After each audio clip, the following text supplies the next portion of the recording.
वाली चीज़ है कि वो जाति कैसे काम करती है। जो इस्तीफा दे रहे थे उसी व्यक्ति ने आज एक स्टेटमेंट दिया है कि ST/SC एक्ट को भी हटाया जाना चाहिए। ये शुरुआत है।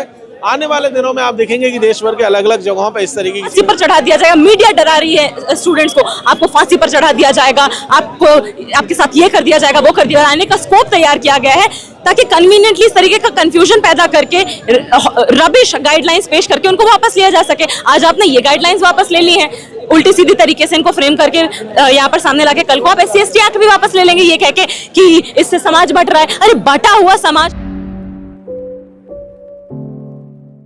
आर्ट्स फैकल्टी पर अभी हूँ यहाँ पर दिल्ली विश्वविद्यालय के, और यहाँ पर जिस तरीके से UGC गाइडलाइंस लाती है और उसके बाद सुप्रीम कोर्ट ने उस पर रोक लगा दी, तमाम विरोध इसको लेकर के तमाम संगठन उतर गए थे इसको लेकर के UGC गाइडलाइंस को लेकर के, और कहा गया तथाकथित सवर्ण समाज का काफ़ी विरोध था इसको लेकर के। और यहाँ पर हमारे साथ तमाम लोग बात करने के लिए बात करेंगे जिस तरीके से। सर क्या देखते हैं, ये आप जो है यहाँ पर असिस्टेंट प्रोफेसर भी हैं, कैसे देखते हैं इस पूरे मामले को, जिस तरीके से सुप्रीम कोर्ट ने कहा कि इस पर भेदभाव और बढ़ेगा और जात विहीन समाज नहीं बन पाएगा, कैसे देखते हैं? देखिए, अगर इसको देखें तो जाति विहीन समाज बनाने के लिए ये प्रक्रिया शुरू ही की गई थी कि जाति के नाम पे जो भेदभाव हो रहा है उसको खत्म किया जाए, तभी तो जाति विहीन समाज होगा। मतलब जातिवाद को खत्म किए बिना जाति विहीन समाज कैसे हो सकता है? ये तो एकदम कल्पना के ही परे वाला मामला है। ये पूरा का पूरा अगर प्रोसेस को देखेंगे तो पता चलेगा कि जिस तरीके का प्रेशर सुप्रीम कोर्ट के ऊपर बनाया गया, वो प्रेशर आपको बाहर के कुछ लोगों ने बनाया, मीडिया ने एक प्रेशर बनाया, और मीडिया ने प्रेशर बना करके एक तरीके से सुप्रीम कोर्ट के थ्रू ये बात कहलवा दी कि भाई कैंपसेस में तो जातिवाद होता ही नहीं है। कैंपसेस में तो जो है एक तरीके से उन्होंने ये कह दिया कि जो भेदभाव हो रहा है उसको लेजिटिमेसी उल्टा उन्होंने दे दिया।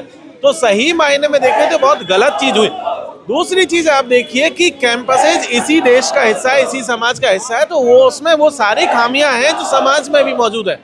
तो ऐसे में ये मसला सिर्फ स्टूडेंट का नहीं है, ये टीचर्स का भी मसला है। और विश्वविद्यालयों में चाहे वो केंद्रीय विश्वविद्यालय हो, IITs हो, IIMs हो, मेडिकल इंस्टीट्यूट हो, या फिर सेंटर ऑफ एक्सीलेंस के नाम से जिन संस्थानों को हम लोग जानते हैं, उन तमाम जगहों पर देखेंगे तो पता चलेगा कि जाति एक सच्चाई है और वहां पर उसके नाम पर होने वाला भेदभाव भी हम सबके सामने, और वो भी एक सच है। जी, जिस तरीके से विरोध कर रहा था सवर्ण समाज का, जो कह रहा है कि हमारे लिए कुछ बना ही नहीं, हमारे अधिकारों का मिसयूज हो जाएगा, हमारे लिए अधिकार ही नहीं है, तो उसको लेकर के उन लोगों का विरोध प्रदर्शन हुआ जिससे दबाव बन गया। लेकिन जो समर्थन कर रहा था वो क्यों नहीं सड़कों पर फिर दिखा कि दबाव? देखिए, एक चीज ये समझ लीजिए कि पहली बात तो विरोध प्रदर्शन कहीं हुए ही नहीं। अगर यहाँ जैसा अभी दिल्ली के विश्वविद्यालय में जैसा चल रहा है, क्या ऐसा कहीं पर भी कुछ हुआ? नहीं हुआ, कहीं पर भी नहीं हुआ। लेकिन आप देखिए कि मीडिया ने एक हाइप बनाई, सिर्फ 4 दिनों में मीडिया ने पूरा ऑल इंडिया लेवल पे ऐसा माहौल बनाने की कोशिश की जैसे लगने लगा कि शायद ये जो है बहुत बड़ा मूवमेंट है, लेकिन ऐसा कुछ था नहीं। दूसरी चीज आप इसको देखिए तो पता चले कि कानून के समर्थन में कोई रैली निकालनी पड़े, अभी तक हुआ नहीं था। ये पहली बार होना पड़ रहा है कि गजट के पक्ष में जो है आंदोलन आपको करना पड़ रहा है। क्यों करना पड़ रहा है? क्योंकि गजट में पहली दफा ST/SC के साथ OBC के साथ जो होने वाला भेदभाव था उसे रिकॉग्नाइज किया गया था, और उसके रिकॉग्निशन के बाद में जब ये बात आई तो एक बीजेपी ने ये प्लान करके अपने ही लोगों को खड़ा किया उसके खिलाफ में, और वो लोग सुप्रीम कोर्ट तक गए और उस पर स्टे ले आए, तब जाकर के उसके समर्थन में लोगों को आना पड़ा। ये सच में बहुत दुर्भाग्यपूर्ण है कि लोगों को कानून बनने के बाद, लोगों को नोटिफिकेशन आने के बाद उसके समर्थन में आना पड़ा। ये सच में ये पहली बार ऐसा हो रहा है, अभी तक ऐसा नहीं था।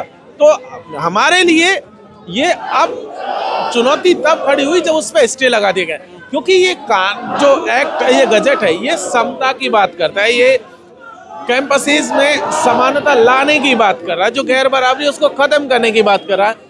और ये तो ऐसी चीज थी जो कॉन्स्टिट्यूशन में लिखी गई है कि भाई देश में जो गैर बराबरी उसको दूर करना है। लेकिन आप यहाँ देखेंगे तो पता चलेगा कि जिस तरीके से ये सब हो रहा है सच में बहुत गलत हुआ सुप्रीम कोर्ट के माध्यम से। अब उसको वापस उस गलती को सुधारने की कोशिश हम लोग कर रहे हैं। संसद में प्रधानमंत्री मोदी का विजन है 2047 तक विकसित भारत बनाने का, कैसे ऐसे विकसित भारत कैसे बनेगा? अब देखिए, उसको जब आप देखेंगे तो पता चलेगा आपको कि किस तरीके के विकसित भारत की वो कल्पना करते। अगर उनका विकसित भारत में गैर बराबरी मौजूद है तो वो कैसा विकसित भारत होगा इसकी कल्पना तो वही कर सकते हैं, लेकिन हमारा जो विकसित भारत है उसमें यह है कि सबको बराबरी का हक मिले, कैंपसेज में समता हो, इक्विटी हो, जो जाति के नाम पर होने वाला भेदभाव है उस पर रोक लगे। हम तो यही बात कर रहे हैं, हमारे लिए तो यही विकसित भारत की कल्पना है। तो मुझे उम्मीद है कि उसमें सब लोग इंक्लूसिव, जिसकी बात हो रही है इंक्लूसिवनेस की, वो उम्मीद है कि उनके भारत में वो भी शामिल होगा, लेकिन अभी तक वो होता हुआ दिख नहीं रहा। जी, कुछ लोग कह रहे हैं यूजीसी गाइडलाइंस है, इसकी वजह से जाति तक बात पहुंच गई और आपस में जो है बहुत दूरियां बढ़ गई, एक दूसरे पर आक्षेप करने लगे लोग, ऐसा कह रहे हैं लोग। देखिए, ऐसा है कि जाति पहले से थी, दूरियां भी थी, बस ये है कि उसको ढकने की कोशिश बहुत लंबे समय से हो रही थी। ये नोटिफिकेशन ने ये बता भी दिया, आपने देखा होगा कि नोटिफिकेशन के आने के पहले, मतलब जो नोटिफिकेशन आया और स्टे लगने के बीच की दौर देखेंगे, पता चला है कि लोगों ने प्रधानमंत्री की भी जातियां खोज ली, बहुत सारे लोगों की जातियां खोजी गई, और स्टे लगने के बाद भी मीडिया में कहा गया कि ठाकुर पंडित जीत गए। तो ये इसका मतलब तो यही है ना कि जाति पहले से एग्जिस्ट करती है, और एग्जिस्ट करती है तभी तो उस पर नोटिफिकेशन आ रहा है। अगर एग्जिस्ट नहीं करती तो नोटिफिकेशन की जरूरत नहीं, जातिहीन समाज है ही कहाँ। तो इसीलिए नोटिफिकेशन ने जाति को नहीं लेकर के आया है, जाति पहले से थी, नोटिफिकेशन ने भेदभाव को जो है काउंटर करने की कोशिश की है। बीजेपी का क्या फायदा हुआ इससे, बीजेपी सरकार का? बीजेपी का बहुत फायदा हुआ, उन्हें पार्लियामेंट्री कमेटी के दबाव में ये नोटिफिकेशन जो है लाने पड़े, और अब स्टे ऑर्डर लगवा करके उन्होंने अपर कास्ट को खुश कर दिया कि भाई देखिए हम तो तुम्हारे साथ है, तो उन्होंने तो अपना वोट जो है कंसोलिडेट कर लिया। यही क्लियर कट उसका फायदा है। यहाँ पर जो विरोध प्रदर्शन हो रहा है, क्या लग रहा है ये आवाज सुप्रीम कोर्ट तक जाएगी या फिर इससे भी कुछ आंदोलन की ये शुरुआत है, अभी क्या लग रहा है? देखिए, ऐसा है, इस तरीके के विरोध प्रदर्शन जो है, खास करके ST SC OBC के लोग अपने हक और हुकूक के लिए, खास करके उन हकों के लिए जो संविधान में जो है ग्रांट किए गए थे, उनके लिए पहले से लड़ते आ रहे हैं। तो ये वही एक उसी लड़ाई का एक प्रोसेस, उसी का एक हिस्सा, उसी का एक्सटेंशन वाला पार्ट है। देखिए, ये आप इसको एक शुरुआत कह सकते हैं कि ये अब पहली दफा ये समझिए कि कैंपसेज में समता के लिए जो रेगुलेशन आया उसको फिर से लागू करवाने के लिए ये शुरुआत है। आने वाले दिनों में आप देखेंगे कि देश भर के अलग अलग जगहों पर इस तरीके की चीजें आपको चल रहा है, संसद घेराव करेंगे क्या? संसद घेराव और ये सब तो आंदोलन में आपको आने वाले दिनों में पता चल जाएगा कि कैसे आंदोलन आगे बढ़ता है, उस हिसाब से तय होगी सारी चीजें। लेकिन ये एक शुरुआत है, उम्मीद कीजिए कि पूरे देश भर में जो है लोग अपने हक और हुकूक के लिए उठ खड़े। बाबा लोग इसमें उतर आए और करणी सेना, तमाम सेना उतर करके सीधे सीधे कुछ लोग इस्तीफा भी देने लग गए इसको लेकर के, कैसे देखते हैं इसको? देखिए, एकदम देखे जाने वाली चीज है कि वो जाति कैसे काम करती है। जो इस्तीफा दे रहे थे उसी व्यक्ति ने आज एक स्टेटमेंट दिया है कि ST SC एक्ट को भी हटाया जाना चाहिए। वो कह रहे हैं कि इसमें कुछ खास परसेंटेज ऑफ जो केसेस हैं वो फॉल्स है, तो इसलिए ST SC एक्ट हटा देना चाहिए। जो बाबा, धर्माचार्य, शंकराचार्य, जो लोग मैदान में कूदे हैं वो सबकी जाति आप टटोल लीजिए। जो मीडिया हाउसेज में जो लोग थे उनकी जातियां टटोल लीजिए। जो नेता मैदान में इस बिल के खिलाफ में और जो गजट के खिलाफ में थे उनकी जातियां आप टटोली, तब पता चल जाएगा कि कौन लोग हैं। वो ऑब्वियस सी बात है कि उसकी एक अपनी पॉलिटिक्स है, वो अपना एक सवर्ण वर्चस्व उसको बनाए रखना चाहते हैं, और क्लियर कट हमें समझ में आता है कि किस तरीके से जाति ऑपरेट करती है। जी, आज यहाँ पर हम सोशल जस्टिस के लिए मौजूद हुए हैं।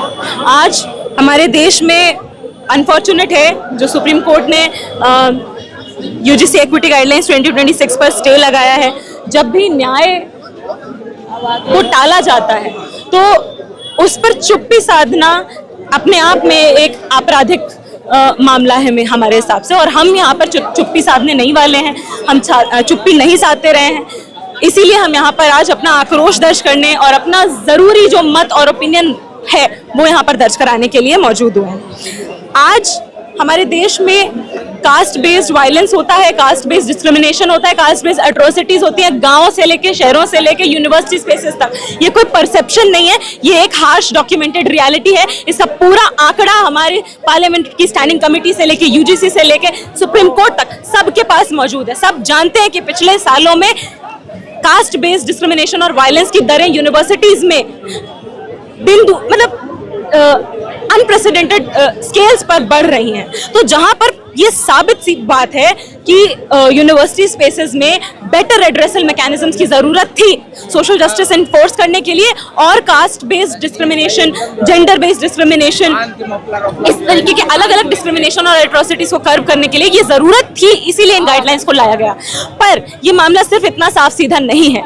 ये यूजीसी की जो गाइडलाइंस लाई गई, ये खुद बहुत शॉर्टी तरीके से, बहुत खराब तरीके से फ्रेम करी गई है। इनमें जानबूझकर ये स्कोप क्यों छोड़ा गया है, इनको इतना वेग क्यों रखा गया है कि एक बड़े हिस्से को जो तथाकथित सवर्ण जाति से आ रहा है उसको ये लग रहा है कि उनको फॉल्सली इम्प्लीकेट करके इसमें कहीं फांसी पर चढ़ा दिया जाएगा। मीडिया डरा रही है स्टूडेंट्स को, आपको फांसी पर चढ़ा दिया जाएगा, आपको आपके साथ ये कर दिया जाएगा, वो कर दिया जाएगा। अरे सबसे पहली बात तो ये है कि इस देश में इतने जघन्य डिस्क्रिमिनेशन और अट्रॉसिटीज के एक्ट्स को, इन्हीं गाइडलाइंस को अगर आप उठाकर देख लें तो इनको सिविल ऑफेंस का भी दर्जा बड़ी मुश्किल में मिल रहा है।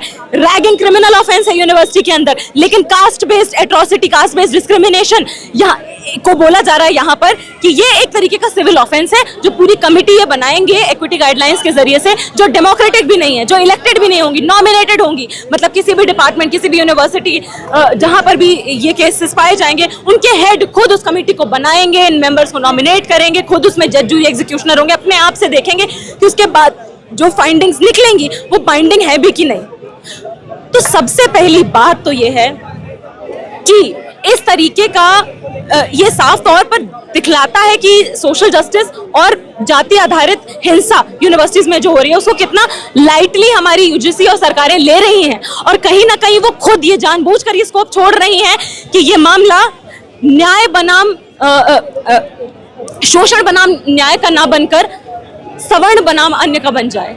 इस देश में किसी भी, आप, मुझे लगता है यूनिवर्सिटीज के छात्रों से अगर बात करेंगे, अधिकांश छात्र वो छात्र किसी भी जाति से आते हो, सवर्ण जाति से भी आते हो, अगर उनसे सवाल पूछा जाएगा कि आप चाहते हैं कि आपकी यूनिवर्सिटी में जातिगत हिंसा हो, जातिगत भेदभाव हो, तो मुझे नहीं लगता है कि वो कहेंगे कि हो। और यहाँ पर उन्हें इसलिए डराने का स्कोप तैयार किया गया है ताकि कन्वीनियंटली इस तरीके का कंफ्यूजन पैदा करके, रबिश गाइडलाइंस पेश करके उनको वापस लिया जा सके। आज आपने ये गाइडलाइंस वापस ले ली हैं, उल्टी सीधी तरीके से इनको फ्रेम करके यहाँ पर सामने लाके कल को आप SC/ST एक्ट भी वापस ले लेंगे ये कह के कि इससे समाज बट रहा है। अरे बटा हुआ समाज पहले से है, आज से नहीं है। हमारे समाज में जातिवाद, हमारे समाज में जेंडर बेस्ड वायलेंस, हमारे देश में कास्ट बेस्ड वायलेंस, कास्ट के भी अंदर सेग्रीगेशन, ये रियलिटी है। इसको इग्नोर करने से वो डिविजन और सेग्रीगेशन बंद नहीं होने वाला है। वो हम देख रहे हैं, हमारे ये वही देश है जहाँ पर एक दलित महिला, अभी बिहार से घटना आई है कि उसकी शव यात्रा को रास्ते में रोक दिया जाता है, कि उसको रास्ता नहीं दिया जाता है कब्रिस्तान तक जाने के लिए, उसकी लाश तक जलाने के लिए उसको चौराहे पर जलाना पड़ता है। ऐसे देश में हम अभी भी जी रहे हैं जहां पर कास्ट बेस्ड ऑफेंसेस की अगर हम बात करें तो विभत्स से विभत्स घटनाएं हमारे सामने मौजूद हैं। तो रोहित वेमुला, पायल तड़वी, ये सिर्फ ये कुछ केसेस हैं जिनके हमें नाम याद है। कई तो ऐसे केसेस हैं जिनके नाम दर्ज भी नहीं है कि जिनके साथ किस किस तरीके की अट्रॉसिटीज हुई हैं। तो यहाँ से जरूरत है, यहाँ से मांग है, जिसके लिए हम यहाँ पर आए हैं। मांग ये कर रहे हैं कि सबसे पहले तो यूजीसी इक्विटी जो गाइडलाइंस है 2026, उनको बेहतर मॉडिफिकेशंस के साथ लाया जाए और लागू किया जाए। उसमें इस तरीके का, आपने पॉश गाइडलाइंस देखी होंगी prevention of sexual harassment case का, उसमें क्लियरली मेंशन है कि आप फॉल्स केसेस और अनसब्सटैंशिएटेड केसेस का कैटेगरी अलग है, कि अगर फॉल्स केस दर्ज किया गया है तो उसमें जिसने फॉल्स केस दर्ज किया है उसके खिलाफ एक्शन होगा। तो वो प्रोविजन आप यहाँ पर भी प्रोवाइड कीजिए। कोई छात्र नहीं चाहता है कि इस तरीके के गाइडलाइंस के आने से फॉल्सली किसी के इम्प्लीकेट होने की संभावना पैदा हो। ना कोई पिछड़ी जाति का छात्र चाहता है, ना कोई डिस्क्रिमिनेटेड छात्र चाहता है कि इस तरीके का स्कोप पैदा हो।